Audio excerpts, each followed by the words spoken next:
The record, the Test record on South African soil is obviously massive for South Africans. But I'm keen to get a sense of how much the fact that you haven't been beaten on South African soil as an isolation, how much that means to you and your team. Yeah, it means a lot. Obviously, it's coming to South Africa. It's probably the most similar conditions you get to Australia, or probably any conditions in the world for two countries. So, yeah, this is going to be a good challenge for this group to hopefully keep that record up.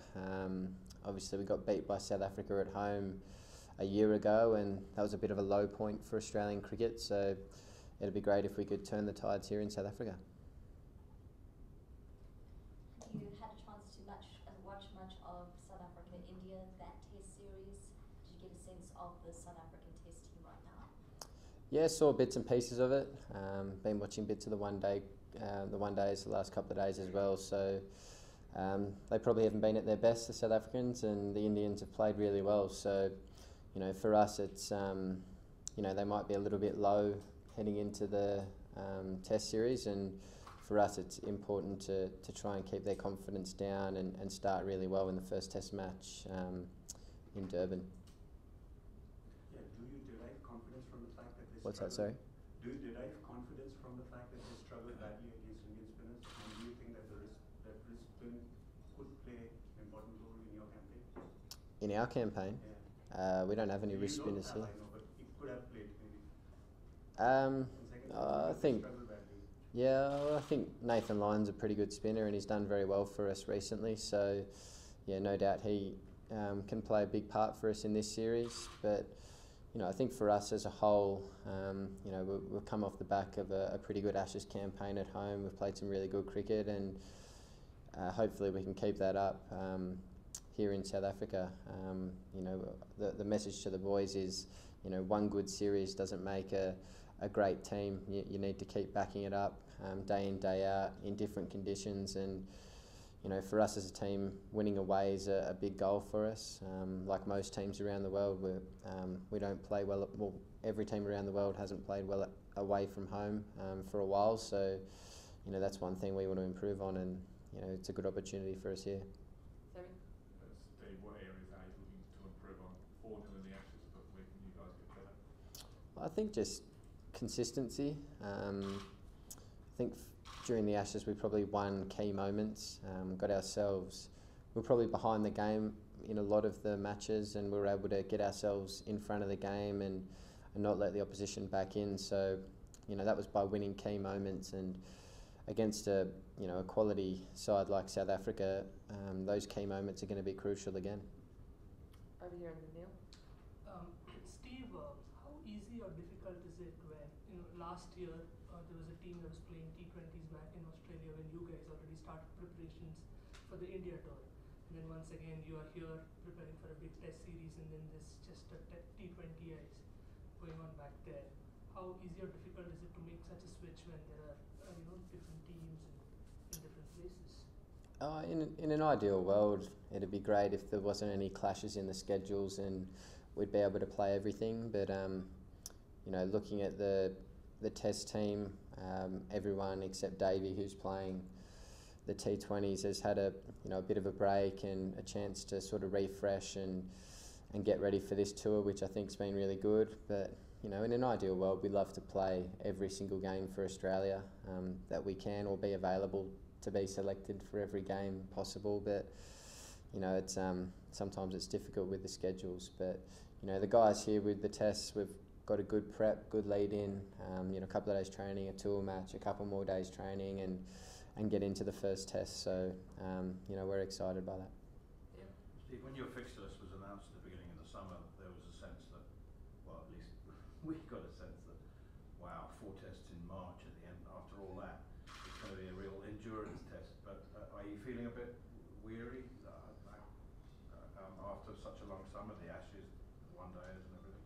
I was, until 2 weeks ago when I got a bit of a break, and I actually feel really good now. I feel refreshed, and for a bit of that time I actually didn't feel like picking up my cricket bat, but then probably 5 or 6 days ago I wanted to do it again, which means I probably felt like I'm ready to go. So, I think that's the same with a lot of the guys. We've obviously had a pretty big summer, and the chance to have a little bit of a rest and get ourselves right for this series has been important. And all the guys are chomping at the bit to get started now.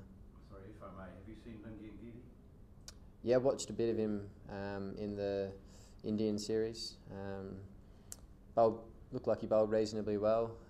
Kind of looks like he comes wide of the crease and angles it in at the right-handers and hits pretty good areas. So, yeah, he's obviously a good find for South Africa. See, there are only that many marquees test contests around the world. When you all come here, South Africa comes to Australia, or like India, Australia, or Australia and England. So when a test series happens, I mean, do you believe that if it's not a 5-test series, it doesn't really justify the contest? Like India came here to play a 3-test series. I mean, and ended up playing 6 one-days, which probably don't mean anything. So, can you probably throw some light on how do you justify a contest? How do you build a contest if it's not anything less than a 5-test series? Well, I think the only 5-test series that we play is an Ashes series. So every other test series is 3, 2, or. India's going England for a 5-test series. Okay.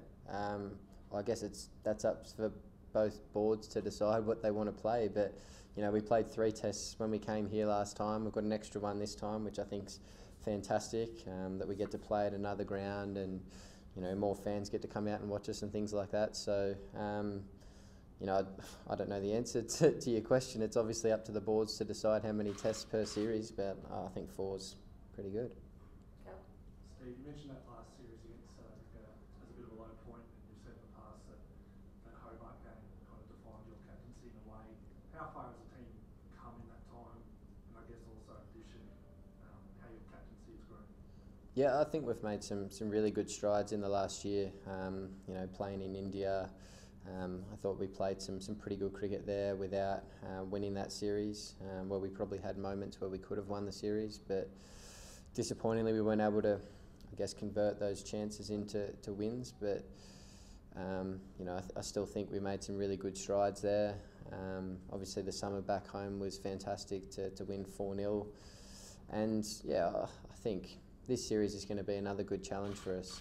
I think both fast bowling lineups are really good, so it's going to be a nice fiery series for the batters, and it might be tough work as well. So I think we've come a long way, and in regards to my captaincy, I think I've come a long way as well in regards to sort of messaging to the team and different things with the way I'm leading and the performances I've put on the board. In trying to lead from the front, it's been a pretty big year, so hopefully I can keep that up in this series and help us have some success. Steve, you alluded to it there with all these fast bowlers that's going to be around in those 4 test matches. As a batsman, does that get the adrenaline pumping, and how do you sort of approach 4 guys who might be bowling around 140, well 3 guys bowling 140? I think it's great. I'm excited by it. You love going up against the best bowlers around the world, and I think South Africa have 2 guys that bowl good pace, Rabada and Morkel, and they're quality bowlers, along with Philander, who's done what he's done for long periods of time, where he challenges your defence consistently. So I think it's really exciting, and the batters should be looking forward to this series. It's you love going up against good pace and those sort of challenges. So I think it's going to be a fantastic series for the viewers to watch. Last 2 here, 3 here, Sammy, last one, Kristen. Steve, don't know how much of the Indian series that you kept up with in South Africa, but the pitches were kind of a contentious issue around here. How are you guys preparing for this, both from a batting point of view and from a bowling point of view? Good question. We saw some of the wickets that looked quite difficult for the batters in the Indian series, but for us it's just about playing what's in front of you. Whether you've got a flat wicket, a green wicket that's doing something, a wicket that's up and down, you've just got to try and adapt to whatever you've got in front of you, and do the job. So, you know, that's, I guess, my message to the boys at the moment. You don't know what you're going to get in each test match at each venue, and you know, it's just about playing the way you need to play for each set of conditions. That's the most important thing. Steve, something actually that you commended your fastballs to best the England tail. Is that going to continue here in South Africa? They're a little bit different now that the Proteas have the pace to fight back. I think they'll probably go down a similar path. I think there could be some good short pitch bowling throughout the series to, you know, to batters, to tail, everyone from both sides. So yeah, I don't think a great deal changes there. Last one. Steve, what did you learn from the 2014 Test series, which was your first taste of Test cricket in South Africa? What did I learn? That it's a terrific place to play cricket. You know, that was obviously a really successful tour off the back of what was a pretty similar summer for us as well, with the way we played against England. So, you know, I guess a few of the sort of circumstances coming here are similar. Obviously playing 4 test matches here as opposed to 3, but, you know, I guess the different grounds, you know, the conditions were slightly different. Looking back, I remember Centurion had some good pace and bounce about it. Port Elizabeth was quite slow and reverse swing came into play. Cape Town was just a good wicket with reasonable pace and bounce as well. So, no, I guess conditions-wise, that's sort of what I learnt, and you know, it's just a great place to play cricket, and fantastic to be playing here against South Africa. Thanks, guys.